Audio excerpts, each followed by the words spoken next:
Bon, on a déjà vu en classe comment résoudre une équation algébrique à partir du principe de la balance. Donc, je ne reviendrai pas là-dessus.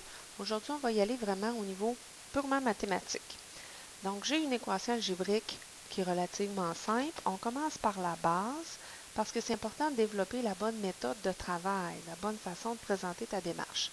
C'est certain qu'en cherchant un petit peu, ça ressemble beaucoup au problème que tu faisais au primaire et que tu es capable dans ta tête de trouver que la valeur de x, c'est 7 parce que 7 plus 6, ça fait 13. Ça semble évident. Mais on va quand même se pratiquer à travailler notre méthode.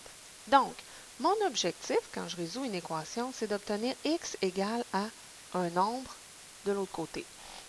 Donc, je dois pour ça me débarrasser du plus 6 parce qu'il est de trop. Donc, comment on fait mathématiquement pour se débarrasser d'un plus 6? Il faut faire le contraire. Le contraire d'ajouter 6, c'est d'en enlever 6. Et si j'en enlève 6 de ce côté-là, je dois aussi en enlever 6 à droite pour que mon égalité reste vraie. Sinon, elle devient fausse. Donc, je simplifie chaque côté de mon égalité. Le x s'en vient ici en bas. Le plus 6 moins 6, ça s'annule. Il reste 0 de ça. Donc, je n'ai pas besoin d'écrire plus 0, ça serait inutile. 13 moins 6, ça me fait 7. Donc, je viens de trouver que la valeur de x, c'est 7. Maintenant, comment je peux faire ma validation? Ce qui est le fun en algèbre, c'est que tu peux déjà, à la fin de ton problème, vérifier si ta réponse est bonne. Pour ça, je repars de l'équation de départ, la première de tout. Et on va aller remplacer x par la valeur qu'on vient de trouver, qui est 7. Donc, 7 plus 6, est-ce que ça donne bien 13? C'est la question qu'on se pose. Ben oui, ça donne 13. Donc, notre réponse, elle est bonne. On s'en va vers un autre exemple où là, j'ai un nombre négatif, moins 2. Est-ce que ça va être très différent comme travail? Pas du tout. C'est la même logique. Donc, j'ai x. Mon objectif, c'est de garder x tout seul à gauche du égal, puis de me retrouver avec un nombre à droite du égal. Pour ça, je dois donc me débarrasser du moins 2. Mathématiquement, c'est quoi l'opération contraire de soustraire 2? Ça va être ajouter 2. Si j'ajoute 2 dans le membre de gauche, je dois aussi aller ajouter 2 dans le membre de droite. Donc, 9 plus 2, ça me fait 11. Ici, moins 2 plus 2, ça s'annule. Il me reste x tout seul. Donc, comment je fais pour valider ça? Je reprends mon équation de départ qui n'a pas été transformée et je vais aller remplacer x par moins 2. 11 moins 2, est-ce que ça fait bien 9? Oui, donc ma réponse, elle est bonne. Donc, tu vois que c'est des calculs assez simples que tu pourrais faire mentalement à la limite, mais c'est important que tu pratiques ta démarche. Troisième exemple, là on a mis des nombres à virgule. Est-ce que la logique va changer parce que ce sont des nombres décimaux? Pas du tout, c'est la même chose. Donc, mon objectif, c'est de retrouver x tout seul à gauche du égal. Pour ce faire, il faut que je me débarrasse du plus 2,8. Quel est le contraire de plus 2,8?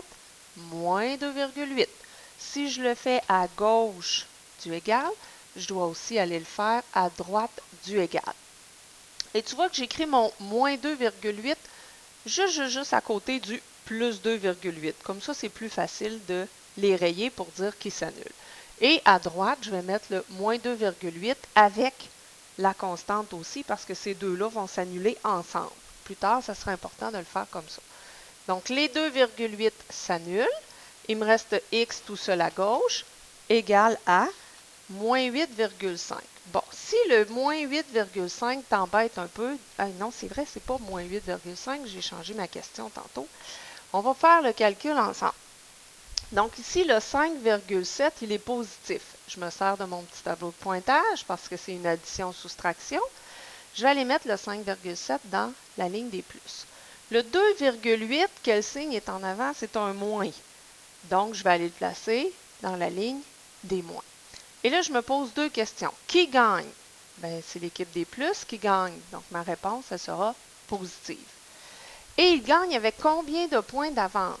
Pour le savoir, tu dois faire toujours une soustraction. Le plus gros nombre moins le plus petit. Et ça, c'est comme tu faisais avant, il n'y a pas de changement. Donc, 2,9. La valeur de x, c'est donc 2,9. Et je pourrais vérifier en faisant ma validation comme on a fait tout à l'heure. Donc, que ce soit des nombres à virgule ou des nombres naturels, ça ne change rien. Maintenant, on y va avec des fractions. Est-ce que la stratégie change parce qu'on a des fractions? Pas du tout. Je veux me retrouver avec x tout seul à gauche du égal. Pour ce faire, je dois me débarrasser du moins 3/4. Quel est le contraire de moins 3/4? Plus 3/4. Si je le fais à gauche, je dois le faire à droite. Les 3/4 vont s'annuler. Et ici, je dois faire l'addition de fractions. Bon, on va en profiter pour faire un petit retour encore une fois. Pour additionner des fractions, je dois les mettre au même dénominateur. Dans ce cas-ci, le dénominateur commun, ça serait 8 parce que 8, c'est le nombre qui se retrouve dans la table de 8 et dans la table de 4. Donc, 5 huitièmes, je n'ai pas besoin de le changer. 3/4, ben pour changer ça en huitièmes, je vais devoir faire x2 x 2. Donc, 6 huitièmes. 5 huitièmes plus 6 huitièmes, j'additionne mes numérateurs, ça fait 11 huitièmes. Donc, la valeur de x, c'est 11 huitièmes. Je pourrais encore une fois faire ma validation, m'assurer que tout ça est bon. Exemple 5. Il y a un petit changement. Le B, au lieu d'être ici à gauche complètement, ben, je l'ai mis un petit peu plus loin. Est-ce que ça va changer la logique? Pas du tout. C'est le même principe. Je vais avoir mon inconnu qui est B tout seul à gauche du égal.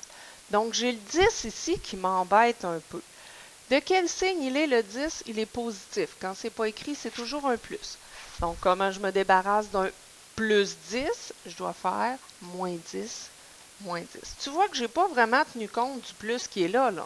C'est le plus qui est en avant qui m'a dit que je devais faire une soustraction. Donc, moins 10, moins 10. Les 10 vont s'annuler. Il me reste B tout seul ici. Et de ce côté-là, 17 moins 10, ça fait 7. B vaut donc 7. Et encore une fois, on peut faire notre validation. Moi, je te conseille, si tu ne la fais pas par écrit, au moins de la faire sur ta calculatrice pour t'assurer que ce que tu as fait est bien.